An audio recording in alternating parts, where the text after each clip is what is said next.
Hi! Ready to get a little smarter? Do you know what this means? The first definition of ship. A vessel that is larger than a boat and used to transport people or goods via sea. For example, they follow ships at sea, feeding on the refuse left in their wakes.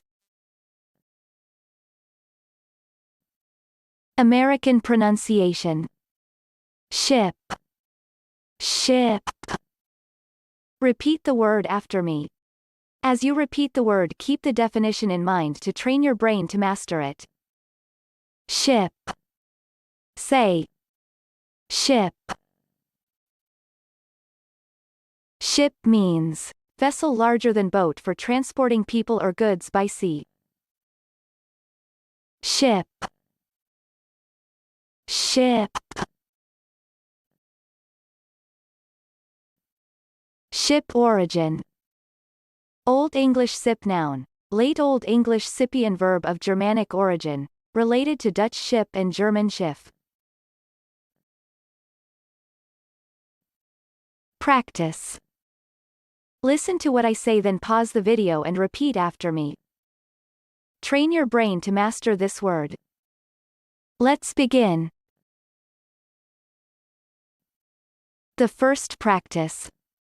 The location is a huge container ship docked in an unknown harbor.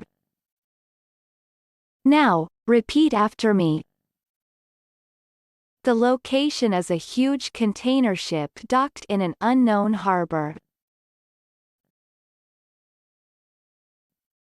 The second practice. There are ships off the coast with humanitarian rations and medicines aboard. Now, repeat after me. There are ships off the coast with humanitarian rations and medicines aboard. Good job! Now you're way smarter. Subscribe right now and learn another new word every day.